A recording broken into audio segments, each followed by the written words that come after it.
Good morning. So today we are going to look at a new topic called RDF. So RDF stands for Resource Description Framework. Okay. So what is RDF? It's something which is related to semantic web, and we are all familiar with XML now, right? XML we said is a markup language which is used for describing data, and you can use XML for transferring any data across any locations anywhere. Okay, it's for data exchange, it can be used. Now coming to RDF, RDF is actually say if we talk about any data which is present on the internet. Say for example, let us talk about some tourists looking about information about say Padmanabha Swami temple.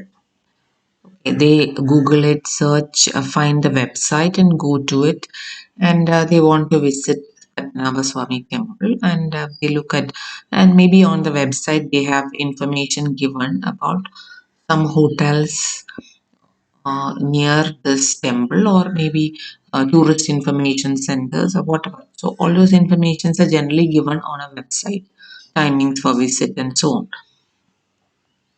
Now, any information given on the web is actually read by a person, and he or she tries to interpret what is the information which is present on the web, right? Say the address of hotels or the address of tourist information centers close by. All these information, even if it is present on a website, it can be, the website can be read by a person, and it can be interpreted by the person. So where is this located?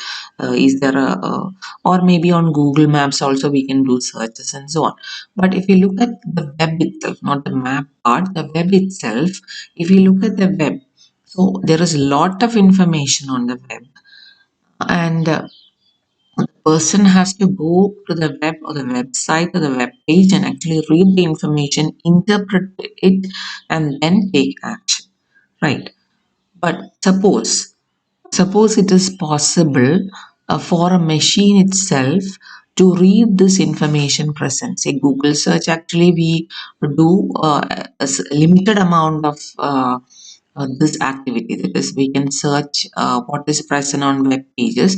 Now suppose, okay, in Google search we can get the information about web pages and so on, but let us say we are talking about the tourist information centers address present on, say, the temple website of Sri Padmanabha Swami temple. Okay. Now, the tourist information KTDC, they decide to shift their office to some other location. Okay, and their new address is there on their own website, but it does not get updated on the website of Sri Padmanabha Swami temple, right? It has to be manually done by someone when they know that the address has changed. Instead of that, if resources like this or if information like this is actually it is somehow the meaning of that information is also encoded within that is the information or the meaning of this information, that the particular text which is present about the tourist information center, the address of the tourist information center, if that is given as an address itself, അതിന്റെ meaning കൂടെ അതിനകത്ത് encode ചെയ്തിട്ടുണ്ടെങ്കിൽ maybe a machine can actually read it, and when there is an update of the address of the tourist information, automatically if it gets updated on the website of, say, Padmanabha Swami temple, then it will be much more easier, right? So RDF is some framework for describing information so that it can be, the information can be read by machines and interpreted properly. So it is one step ahead. That is, we have the web itself, and the next level is an XML document. XML document, you have data which can be exchanged across, and RDF is actually one more step ahead, which means we are trying to encode meaning of data present on the web onto the web itself so that it's machine readable and interpretable. Okay. So RDF stands for Resource Data Framework, and it is used to describe resources on the web. So resource in our example, what we said is it is the address of the tourist information center or the address or information about some entity, a hotel and the address and all other information about that hotel, which is close to, say, the temple and so on. Okay, resource could be any entity. So, resource along with some properties of the resource, we want to not only keep the information there, but we want to describe that this is the address. So that semantics or the meaning also has to be associated with it. So it is used to describe the resources on the web, and it is designed to be read and understood by computers. So it's part of the W3C World Wide Web Consortium Semantic Web Activity. Okay, it is part of that this RDF standard has been described. Okay, now RDF, the basic building block of RDF is called a triple. So we are talking about describing resources. So a resource, say like the hotel we said, it can be represented as a subject. So triple means there are three information which is stored about a single entity. We talk about a subject or the hotel in our example, and we talk about a predicate, which is the address of the hotel, and then finally the value. Okay, the value of that particular predicate. So we when we talk about RDF, so any information is encoded as a triple. Okay, triple consists of subject, predicate, and value. Subject is the entity which we are trying to describe. Predicate is the some property of that subject, and value is a value associated with it. So, in our example, the subject is a hotel. The predicate is the address of the hotel, and the value is the actual value of the address. Okay, so it is in terms of these three things that we usually describe entities.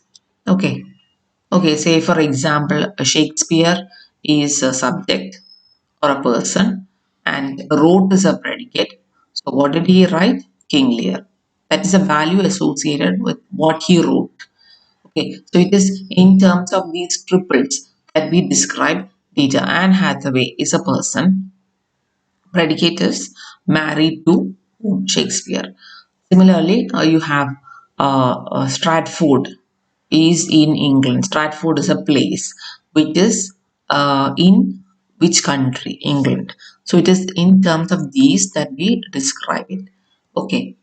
So RDF actually identifies objects or entities on the web, which is described in terms of simple text only. Okay, so the objects are described in terms of text only right now, but we want to provide little more meaning to those objects. So each of the objects we are identifying using. So each of the objects we said any data about the object is represented as triples.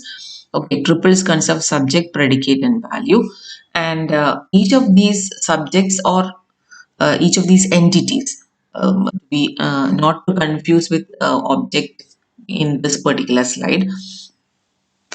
So these entities are uniquely described using what are known as URIs. Okay, URI is it stands for Universal Resource Identifier. So we are all familiar with URL, right? URL is Universal Resource Locator. That is, any web pages using is described using a URL, right? URL is the name of the resource through which you identify, let us say, a web page, and the HTTP protocol along with the web server can actually identify or locate this particular resource or web page on the web and get it for you. That is a URL. But URI is a unique identifier. It is not necessary that it can be located on the web. That is the difference between URI and URL. So it's basically something like this. A resource is anything that can have a URI. So you can describe it like this. You can describe it like this. Like we describe a URL itself, it is like that. But there might not be a resource corresponding to. There might not be a web page like corresponding to this particular location. So in RDF, any object or entity is described using a unique URI. Okay, and then you have a property for that. Say, for example, in the slide which we saw here, it is author of a book. Shakespeare is an author, or Shakespeare wrote is a property, and there is a value associated with it. Okay, so this is how you describe it. So this example which we already saw, and we can represent. So what we're saying is, this is not simply text. These are objects on the web or resources. The general term is resources on the web. Okay, so Shakespeare is a person and is a resource and has a property called wrote. Wrote is a property and it has a value called King Lear. And this King Lear might itself be a resource sometimes. It might be a resource or it might simply be a value. Okay, when this King Lear need not be further described, it can be simply a value, but it is a book. So it might also have an URI. So in that case, it might also be a resource. Okay, so in that case, we can actually represent whatever data in this previous slide using a graph like this. So Shakespeare is a resource, and Shakespeare has a property. He wrote King Lear, and he also wrote Macbeth. And Macbeth, look, is another resource and is a play, right? And it is set in Scotland, and Scotland is part of UK. So all these information, look, they are related. So which means that relationship information, what this is and how it is related to something else, all this information is actually uh, uh, described. When you describe this way and when you show the relationship, you can extract more meaning from the web. Normally, in the case of the current World Wide Web, all this information is also there on the World Wide Web, but the relationships are not. These are different entities which you describe using some text information. How they are related is not currently there on the web. So that is what is extra about this. And we're trying to describe those relationships using RDF. Okay, these are other graphs. Shakespeare wrote all these plays, and UK is part of all these. And if you look at this, if you're incorporating this information also and combining these two graphs, we can say Shakespeare wrote all these plays. Macbeth is set in Scotland, and Shakespeare lived in Stratford. Now, when you have the whole web is encoded in this way, it is so much more easier to actually extract information and the relationships. Okay, now how can you actually describe? So we said everything is represented in RDF in terms of um, the triples, right? So how are triples represented? Every resource is represented using a URI. So here we are trying to describe something called Tony. Tony Benn is a person maybe, or a book. The title of this resource, which is published by Wikipedia, as Tony Benn. It is this information that we want to encode. Okay, so we know Tony Benn is represented using a URI, and the title is also represented using a URI, and this is a value of the title. Okay, so this is one triple. So what is the entity is described using a URI, and we have the title also described using a URI. So this is the property and this is a value associated with the property.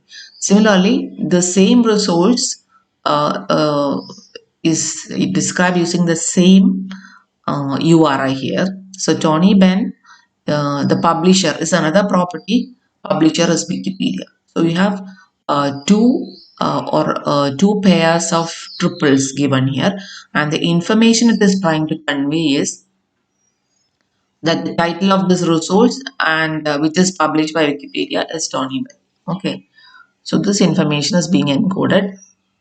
Uh, Okay, this is more or less like describing information in the XML format. So again, this is another example. Here you've got a URI to describe a person, and this is the property which is full name, another URI describe it, and this is the value associated with Eric Miller. Okay, so the full name of this resource is Eric Miller, and similarly same URI is given here, that is the same resource. Another property, his mailbox is say E.Miller at example, whatever.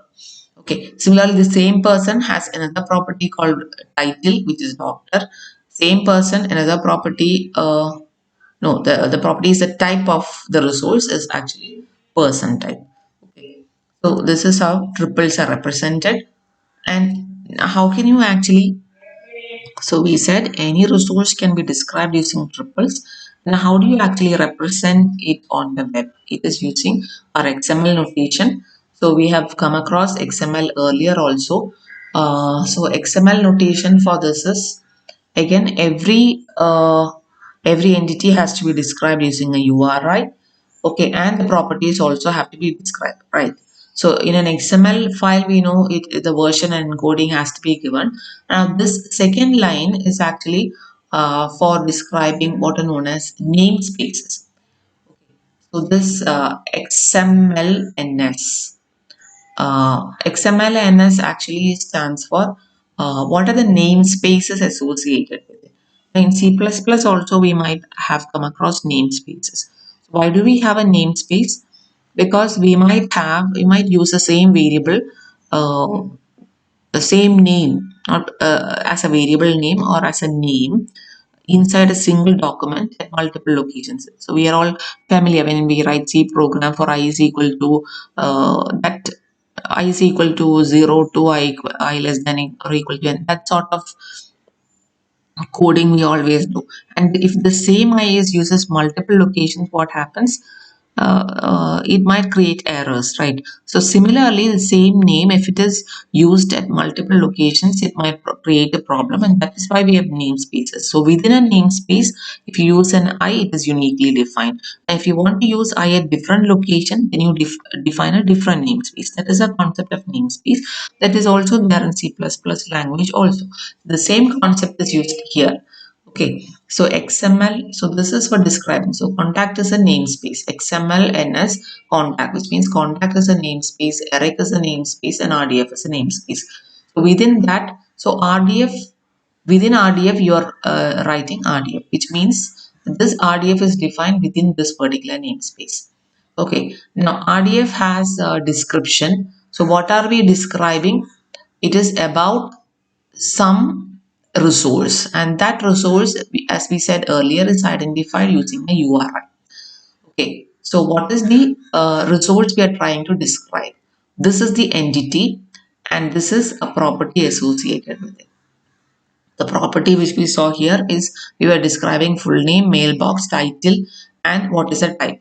So here, uh, contact we said is, again, we said as a namespace. So within contact using full name. So this is like simply like a variable name.